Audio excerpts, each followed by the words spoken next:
So Tracy's multitasking as we usually do, being mums. We've got our rice boiling for the rice dish that she's going to teach me, and also, well, I should say show me, she's not letting me touch the kitchen. Anyway, so, and she's got her wok still with the chicken, we're just finishing it off. And then over here we've got our turmeric, and we've got our plum. I don't know what magic she's going to perform, but she's going to show me. Since I'm not actually allowed to touch the kitchen, I am going to plate up the kids' food. Have you got any good tips on how to make food interesting?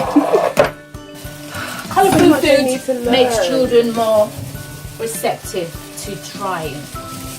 Trying is one thing, so getting them to actually try it is one thing. I felt like I succeeded because my son put pasta in his mouth. Woohoo! He actually just went, but then I turned it into a game. So what I did is I got the fork and I just, you know, I was like, oh, and then he just kept doing it. But so you finished the pasta?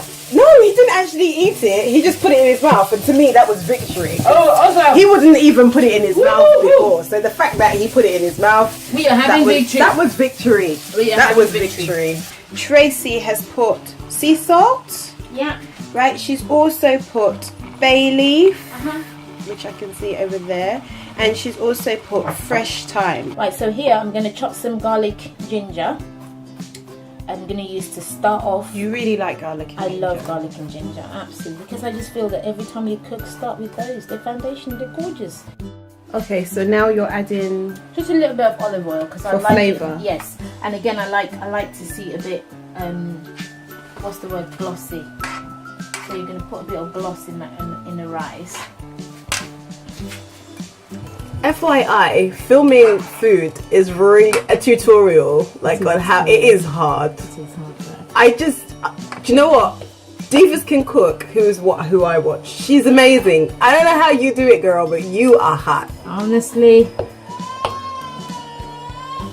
And filming when you got 2 toddlers, not cool either. 1 minute while I go sort out the crying baby.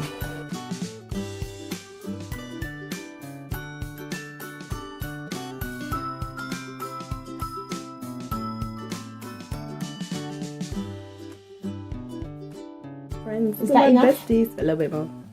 My kids eat pepper. Oh, they eat pepper. Oh, let's go on a galore. No, my kids. Scotch bonnet is great. Thank God for grandma. Grandma schooled them well, man. Tell me about it. Grandma schooled them well. So we're just gonna whiz this. You can always put onions as well, red onions. Wash this. We've got the vegetable here. We've got our blended sauce, our frying pan, our wok, and our rice. So perform your magic now. So if you're not Nigerian peeps, you wouldn't know what I mean by stew. You probably think it means soup, right? But it's not soup. Stew is like this red sauce that we use for everything, every day of the week. Most people, Nigerian households back in the day, not the modern ones that I'm trying to have. Though back in the day, you had this red sauce with everything. Potatoes, rice, pasta. You just make it at the start of the week and you just vary it during the week. So maybe which is what I do now. So on the Monday I'll make the stew, or on the Sunday, or whenever I've got time. And then on the next day I might fry up some mince and that becomes spaghetti bolognese. The next day or 2 days after, I'll add some kidney beans to that spaghetti bolognese and it becomes chili. Awesome. So yeah, that's just a tip for any mums out there. Make a batch of red tomato sauce and you'll have lots of meals. And actually now I'm learning a third one because she's going to use red stew to spice up some rice. Oil is in there. Just a little bit. Okay. 1 cooking spoon. Well, less than a cooking spoon, I think. So what we are going to do, we just want these tomatoes for colour. Okay. We're doing this because we want colour, and again we've spiced it up.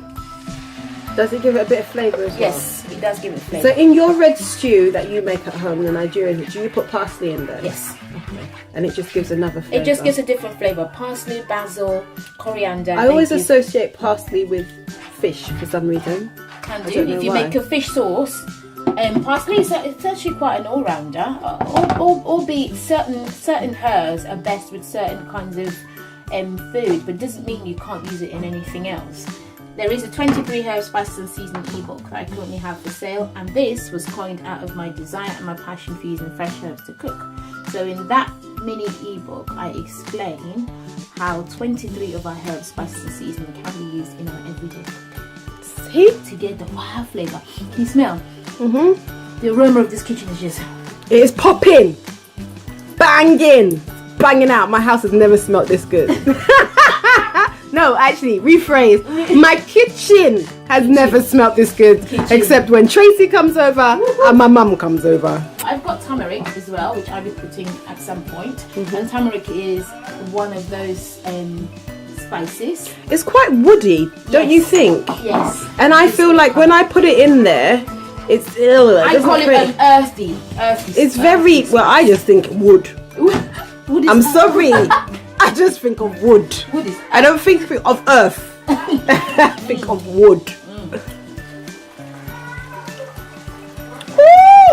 Oh, honey. Oh, honey.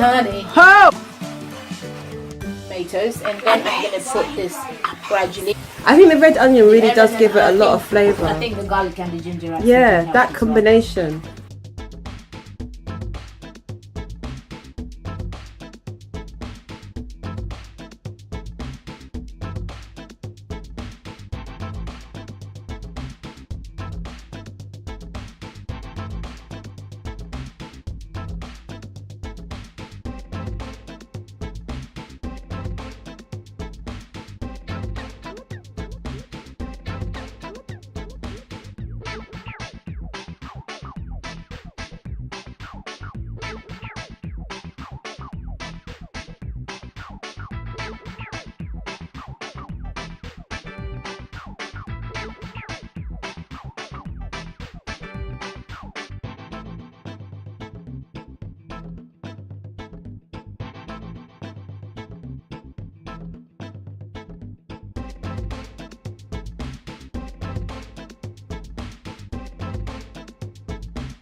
And the kids are upstairs, so I'm gonna finish and eat it all by myself.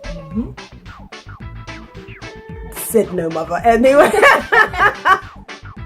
said no, mum, because you know you're not gonna eat food by yourself, not when it looks this delicious. So we made lovely chicken. I call them chicken bites because they're too good to be called chicken nuggets. So subscribe for more tutorials, more business mums. Make sure you check out her Facebook page, which is awesome. Lots of recipes, lots of mum support. Yummy Mummies, the link will be down